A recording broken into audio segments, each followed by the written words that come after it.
Hi guys, ngayon po ay gagawa po ako ng brown bread. Yan po ang kanyang mga ingredients: sugar, flour, yes, saka ice cubes, and margarine, lard, and molasses. Yan, saka itlog. Yan po mga guys. Kung bago pa lang pa kayo sa aking channel, paki-subscribe and like na lang po. Yan po, ang yeast po ay halo natin sa flour. Kasama na po dyan yung dough brim or bread improver. Yan mga guys, like and subscribe na lang ang aking channel. Yan po, din ilagay po natin sa mixing bowl ang ice,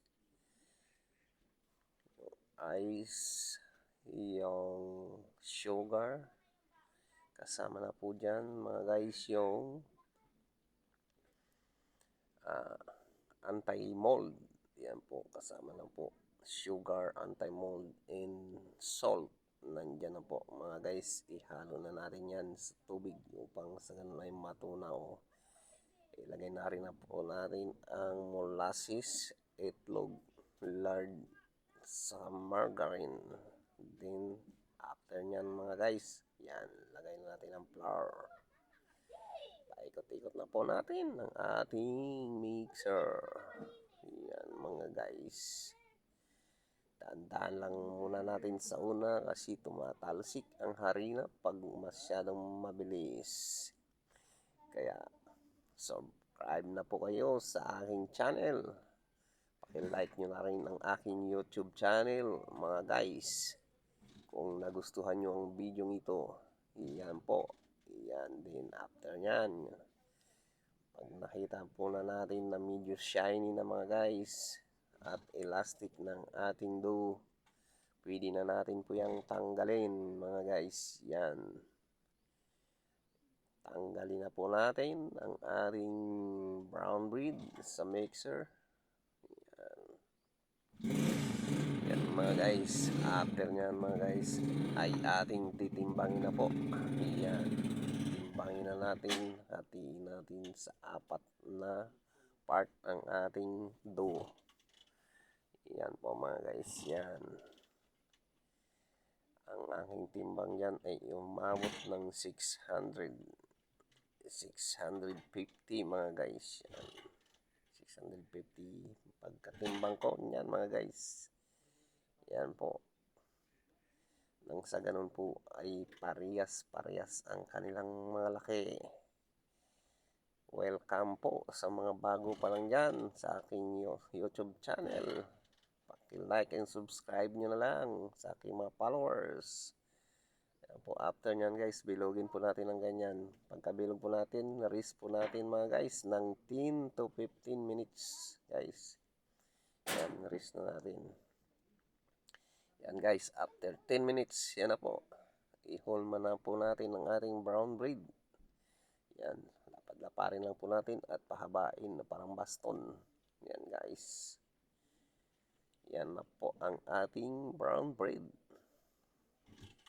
Medyo ma-proseso po mga guys. Yan ang proseso ng ating brown bread.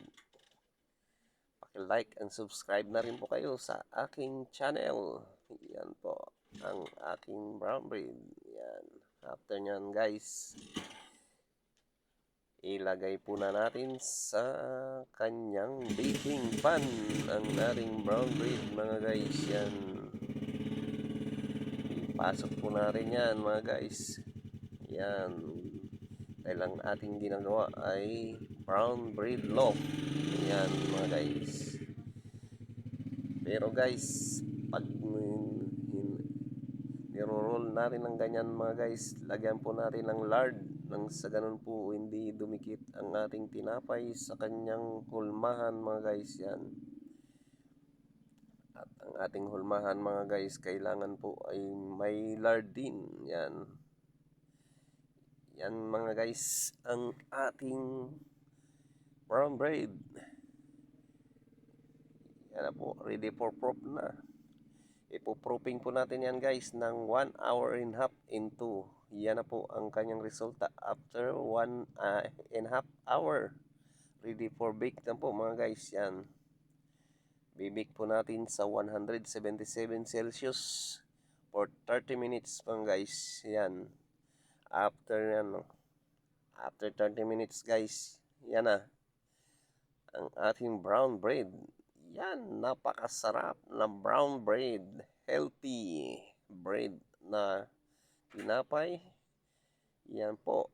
Hindi nyo na po kailangan bumili pag matutunan yung gawin ang brown bread. Napaka-healthy po, guys. Yan. May molasses ang ating brown bread. Yan po. Thank you for watching. Sana po nagustuhan nyo. Paki-like and subscribe na lang po sa aking YouTube channel.